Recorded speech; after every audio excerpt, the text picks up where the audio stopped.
Filipenses, capítulo 4, versículo de número 4. Bom, a palavra do Senhor nos diz assim: alegrem-se sempre no Senhor. Repito, alegrem-se. Que todos vejam que vocês são amáveis em tudo que fazem. Lembrem-se de que o Senhor virá em breve. Não vivam preocupados com coisa alguma. Em vez disso, orem a Deus, pedindo aquilo que precisam e agradecendo-lhe por tudo que Ele já fez. Então vocês experimentarão a paz de Deus que excede todo entendimento e que guardará o coração e a mente em Cristo Jesus.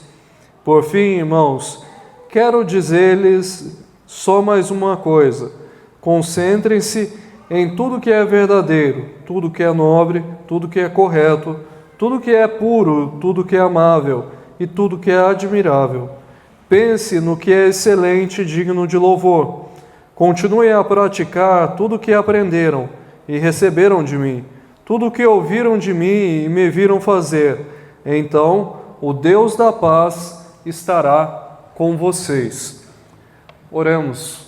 Senhor nosso Deus, grandioso Pai, nós te agradecemos, Senhor, por essa noite, por estarmos aqui na Tua casa. Te agradecemos, Senhor, por tudo quanto o Senhor nos fez durante essa semana, Senhor.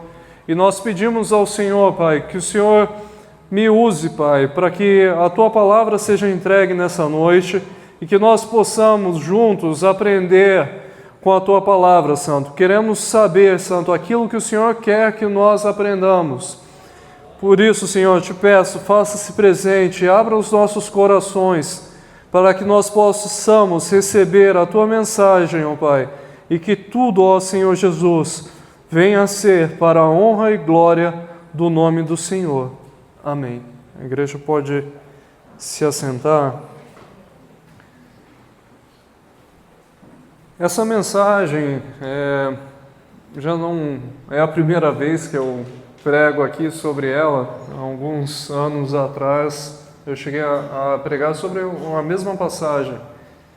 Mas a palavra do Senhor se renova a cada dia e a cada vez que nós lemos a palavra do Senhor, nós começamos a observar coisas que estão não entre as linhas do texto, né, mas as coisas que aconteceram naquela época que forçaram Paulo a escrever.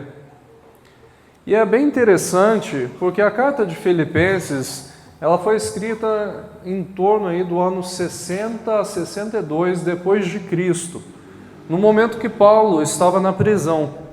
E muito provavelmente, ele continuou na prisão do momento que ele estava escrevendo essa carta até provavelmente na data da sua morte, que foi durante o reinado de Nero em Roma, que foi entre 64 e 68 depois de Cristo. Ou seja, Paulo continuou, depois que ele escreveu a carta aos Filipenses, no mínimo aí de uns 2 a uns 4 anos, ou até uns 6 anos vivo, depois que ele escreve essa carta, na prisão. E tem uma coisa que é muito especial, porque Paulo está exortando os filipenses e ele vai, no final da sua carta, dizer para eles: fiquem felizes. Mas como que você pode escutar isso de alguém que está na prisão e está quase morrendo, né? E que vai morrer naquela prisão? Alegre-se, fique felizes sempre no Senhor. E para a gente ficar feliz sempre no Senhor é uma coisa que muitas vezes não é fácil, eu sei. Por quê? Porque a cada dia as situações vão passando na nossa vida, a cada dia a gente entra em novas dificuldades e novas coisas estão acontecendo que você não consegue ficar feliz sempre no Senhor. Você começa a questionar o Senhor por que aquilo você está passando por aquilo. Eu já estive várias vezes nessa situação. por muitas vezes na minha vida, e eu sempre perguntava para o Senhor por que eu estava passando por aquela situação. O que eu tinha feito, talvez, que pudesse ter me levado àquilo. Mas a pergunta correta para mim não era o porquê eu estava passando por aquela situação, mas o para que eu estava passando. Qual era o motivo que o Senhor estava me preparando, o que eu iria passar, que eu precisava saber daquilo antes. E a mensagem que Paulo traz é bem clara, porque se a gente ler o capítulo 1, voltando só 2 folhas aí, versos 19 ao 21, Paulo vai dizer assim: pois sei que com suas orações e o auxílio do Espírito de Jesus Cristo, isso resultará em minha libertação. Aqui ele está falando de libertação da prisão, já que Paulo estava preso, ok? Minha grande expectativa é esperança, e esperança é que eu jamais seja envergonhado, mas que continue a trabalhar corajosamente, como sempre fiz, de modo que Cristo seja honrado por meu intermédio, quer eu viva, quer eu morra, pois para mim o viver é Cristo e o morrer é lucro. Então Paulo está preso e está falando para os irmãos de Filipenses: eu espero que vocês orem por mim, que com a ajuda das suas orações eu serei liberto dessa prisão. E provavelmente o que Paulo estava pensando era: eu preciso ser liberto dessa prisão para eu continuar a proclamar o Evangelho do Senhor. Era isso que Paulo queria fazer. Paulo era um missionário, ele viajava de país a país, de região a região, abrindo igrejas, fundando igrejas. E Paulo não escolhia qualquer cidade, Paulo ia nas principais cidades do mundo antigo. Porque Paulo queria que o seu ministério, que o ministério de Jesus, ele chegasse nas grandes cidades e a partir das grandes cidades ele fosse espalhado por todo o Império Romano. Se vocês olharem as cidades que Paulo sempre estava visitando, eram todas cidades que eram capitais regionais da época. Eram todos os centros comerciais da época. Paulo estava ali entregando o Evangelho do Senhor. E Paulo, na prisão, ele pensa: certamente, eu quero que o Senhor, eu sei que o Senhor vai me libertar daqui a algum momento, para que a missão que Ele tinha me dado seja cumprida. Mas não há registro histórico que Paulo foi liberto depois do ano 60, depois que ele escreveu essa carta. E isso traz a nós aos pensamentos que nós temos hoje em dia. Porque eu tenho certeza que você fica planejando a sua vida e planejando as coisas que você quer fazer para o Senhor Deus, assim como Paulo estava planejando. Mas aquilo que o Senhor quer que você faça é diferente do que nós queremos fazer. E isso é um ponto muito importante, porque para o Senhor Deus não era importante que Paulo saísse da prisão naquele momento e fosse por todo o império proclamando o nome dele. E por quê? Porque na prisão Paulo escreve as cartas e envia a todas as igrejas da Ásia que ele tinha passado, e até algumas que ele não tinha passado. Então o ministério que o Senhor Deus tinha dado a Paulo, naquele momento da sua vida, não era mais viajar e entregar a mensagem do Senhor, fundar igrejas, mas sim, era escrever o que a gente tem hoje, que é a palavra do Senhor. Paulo, talvez nunca na sua vida tenha pensado que as cartas que ele estava escrevendo, inspiradas pelo Espírito de Deus, iriam ser compiladas num livro que a gente chama de Bíblia hoje. E vocês querem alguma coisa mais importante, um impacto mais importante da vida de Paulo do que ter escrito muitos livros da palavra do Senhor Deus? E isso é uma coisa que é muito interessante, porque Paulo diz: eu vou ser libertado pela oração, eu sei que eu vou ser libertado pela oração. Mas ele continua falando e depois ele fala: se o viver para mim é Cristo e o morrer é lucro. Ele sabia que independente da situação que ele estava na cadeia, ele seria liberto. Quer seja uma libertação física ou uma libertação eterna, ele estaria com Cristo, porque ele sabia que estar com Cristo era muito melhor. E isso vai acontecer nas nossas vidas. Por quê? Porque nas nossas vidas nós queremos preparar as coisas para que o Senhor execute. Nós achamos que o que a gente está fazendo hoje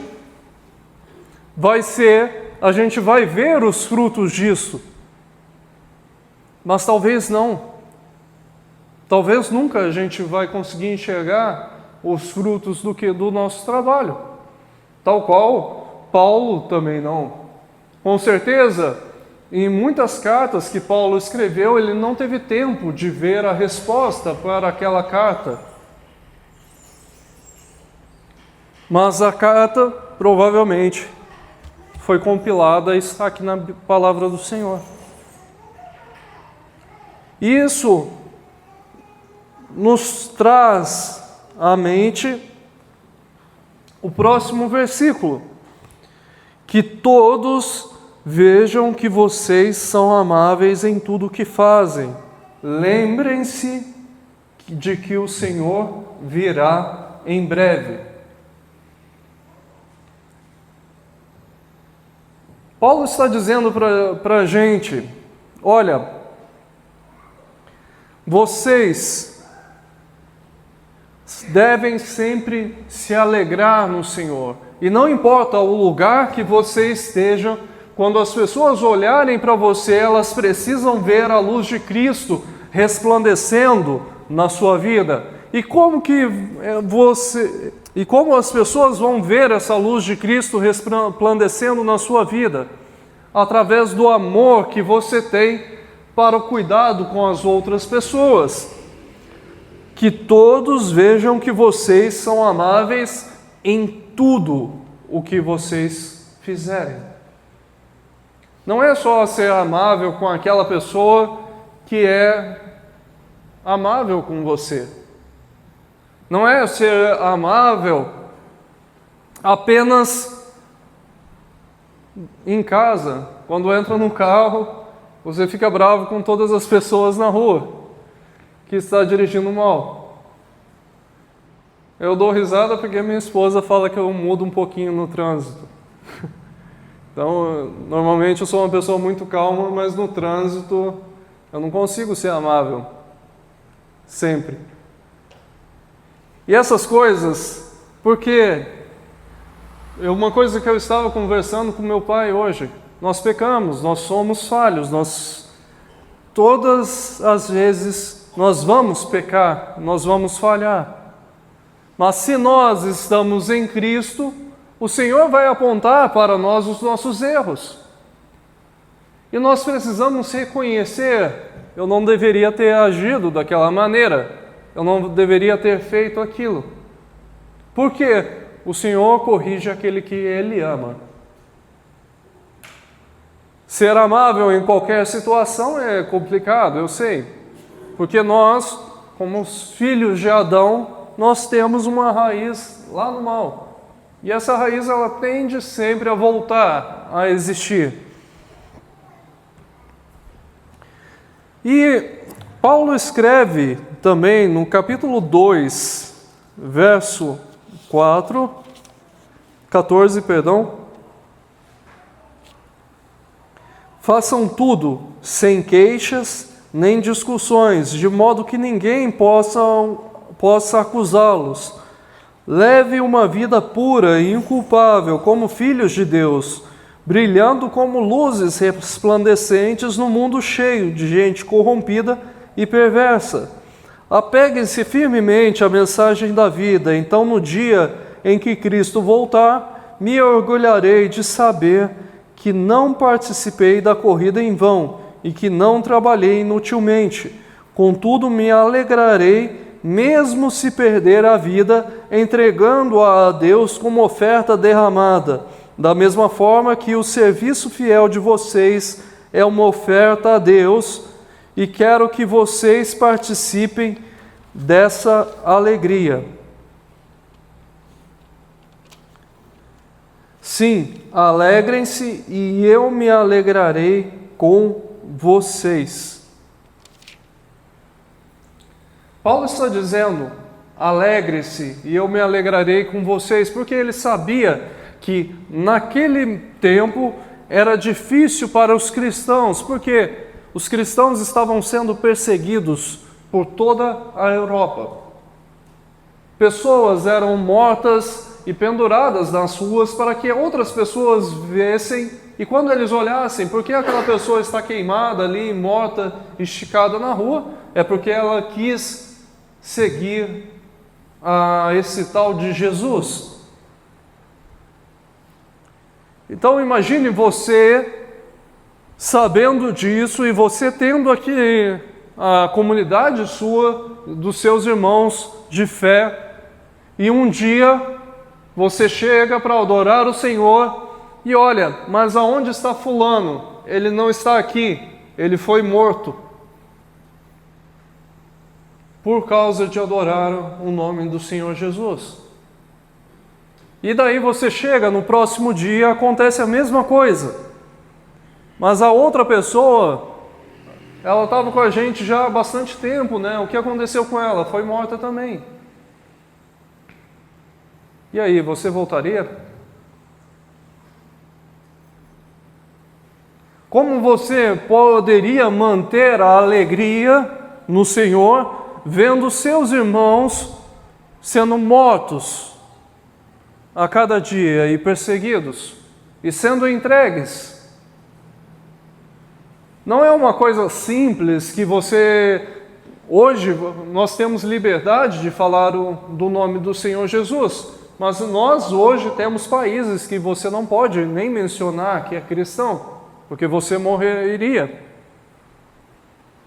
A perseguição ainda continua sobre vários cantos da terra.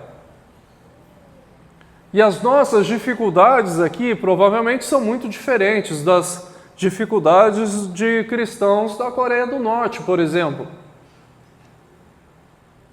E como manteremos a nossa alegria no Senhor se cada vez a gente se preocupa mais com as coisas dessa terra? Cada vez a gente se preocupa mais com o que está acontecendo e com o que deve acontecer. Como que nós continuaremos sendo amáveis em tudo o que fazemos se as situações da vida te colocam amargura, te colocam tristeza? Paulo continua no verso 6, capítulo 4, verso 6, dizendo assim: não vivam preocupados com coisa alguma. Em vez disso, orem a Deus, pedindo aquilo de que precisam e agradecendo-lhe por tudo o que Ele já fez. Nós não devemos orar ao Senhor reclamando pela nossa situação, mas sim pedindo ao Senhor: Senhor, me auxilie a vencer essa situação, me auxilie, Senhor Jesus, a mudar a minha vida. Eu te agradeço por tudo que o Senhor já fez, o Senhor já deu a sua vida por mim. Se o Senhor fizer, nós cantamos aqui, se Ele fizer, Ele é Deus, mas se não fizer, Ele vai continuar sendo Deus. Se Ele fizer, eu vou continuar adorando a Ele, mas se não fizer, eu também vou continuar adorando Ele. Nós pedimos muitas vezes, e por que nós não recebemos? Porque nós pedimos mal. Eu gostaria de ler aqui em 1 João, capítulo 4,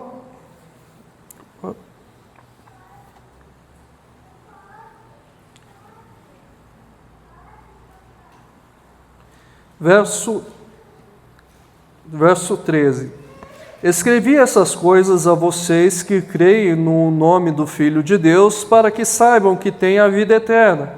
Estamos certos de que Ele nos ouve sempre que lhe pedimos algo conforme a sua vontade.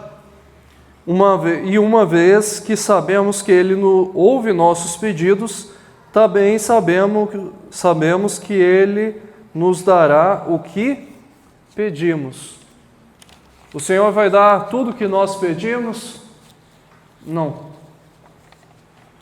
Ele vai dar o que nós pedimos segundo a sua vontade.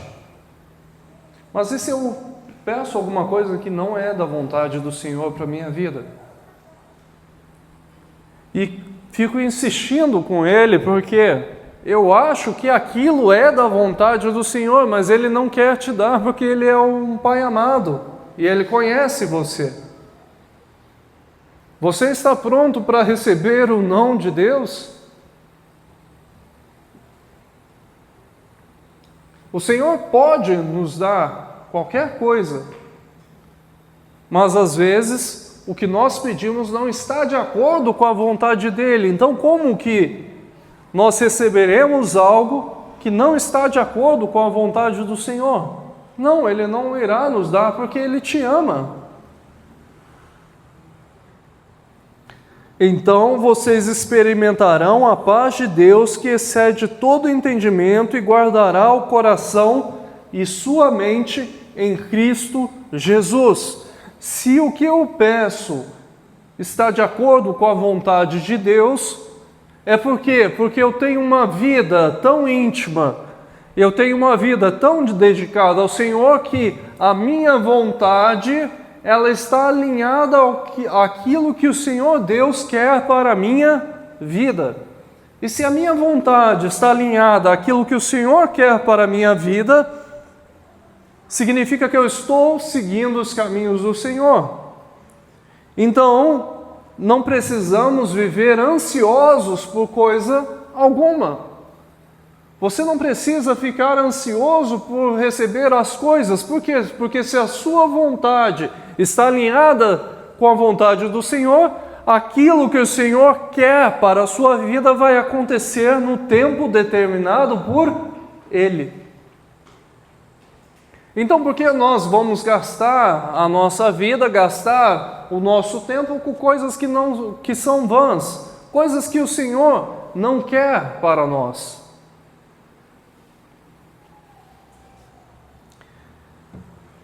Paulo continua: por fim, irmãos, quero lhes dizer só mais uma coisa. Concentre-se em tudo que é verdadeiro, tudo que é nobre, tudo que é correto, tudo que é puro, tudo que é amável e tudo que é admirável. Pense no que é excelente e digno de louvor. Muitas vezes a gente passa muito tempo da nossa vida preocupando com coisas que estão fora do nosso alcance. E nós criamos ansiedades para a nossa vida que você não pode fazer nada a respeito daquilo. Dar alguns exemplos para vocês. Não podemos alterar a situação econômica do país. Você não consegue fazer isso. Se o dólar vai subir ou abaixar, não importa. Está nas mãos do Senhor. Se o Senhor quiser que suba ou se o Senhor quiser que abaixe, Ele é Deus. Ele vai fazer. Se o Senhor Jesus quiser que esse Brasil entre numa depressão econômica grave, o Brasil entrará. Mas e se Ele não quiser? Não entrará. Pode subir. O problema é que muitas pessoas elas estão tão focadas no que está acontecendo e essa politização tão grande que está acontecendo no nosso país devido às redes sociais, ela acabou gerando uma preocupação que, se fosse talvez há 15 anos atrás, você não teria.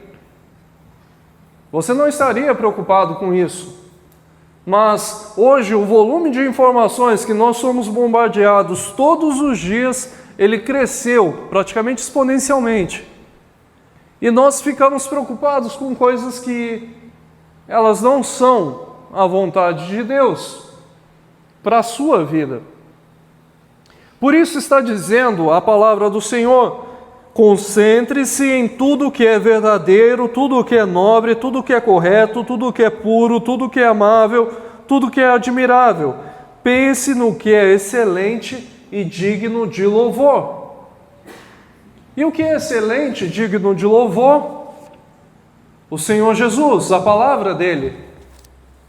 Se você usasse 1 hora do tempo que você fica nas redes sociais para ler a palavra do Senhor, nos últimos 3 anos, quantas vezes você teria lido a Bíblia completa?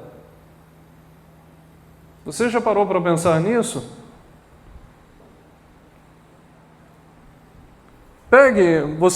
Talvez, muitos aqui talvez vão pensar, não, mas eu não fico muito tempo nas redes sociais. Daí você pega o celular e olha o tempo de uso do celular por aplicativo. Ele assusta algumas pessoas de vez em quando. Eu peguei meu celular esses tempos atrás e olhei 5 horas por dia usando o celular. Bastante coisa, né? Levando em consideração que estou dormindo em torno aí de umas 6, 7 horas. Não, nem falo 8, porque eu durmo menos. Mas daí você gasta mais 5 só olhando no celular. Eu falei, tem que diminuir isso, né? Hoje está em torno de umas 2h30 por dia. Tem que trabalhar com o celular, daí você acaba utilizando um pouquinho mais. Eu acabei desinstalando todos os aplicativos de rede social. Acho que só tem 1 ou 2 ali, que é coisa mais profissional. Mas é o que a gente precisa. Nós estamos gastando muito tempo da nossa vida com uma coisa que não é boa. Coisas que não são boas, não são amáveis, não são verdadeiras, não é correto, não é puro, não é amável, não é admirável e não é digno de louvor. Nas redes sociais é criado um mundo paralelo, um mundo virtual, que as pessoas não são aquilo que estavam postando ali. Não são. Mas um quer saber da vida do outro. E por isso você segue muitas pessoas para ver o que tal pessoa tem a dizer sobre tal assunto e tal opinião.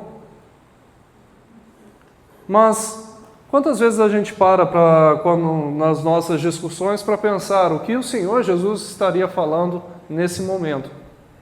O que o Senhor Jesus iria pensar nessa discussão? Não um ponto de fulano de tal, não um ponto do político A ou B, mas o que o Senhor Jesus iria estar dizendo para a gente. Nós gastamos o nosso tempo naquilo que não é bom. E quanto mais a gente faz isso, mais a gente distancia do caminho que o Senhor Jesus quer para a nossa vida. Daí você pede as suas coisas e você não recebe, porque os seus pensamentos não são os pensamentos do Senhor.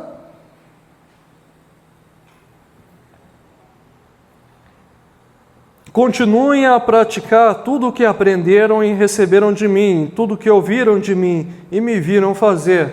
Então, o Deus da paz estará com vocês. Se a gente continuar a praticar aquilo que o Senhor Jesus nos disse através da sua palavra, nós teremos o Deus da paz conosco. Então toda essa ansiedade que a gente está vivendo, tudo que não vem do Senhor e está consumindo a nossa vida, nós vamos ter clareza a respeito dessas coisas. Nós vamos ter visão. E nós pediremos coisas não por prazeres pessoais, mas nós pediremos coisas que estão alinhadas com a vontade de Deus para as nossas vidas. E a paz do Senhor, que excede todo o entendimento, vai guardar o coração de vocês em Cristo Jesus. Amém, igreja?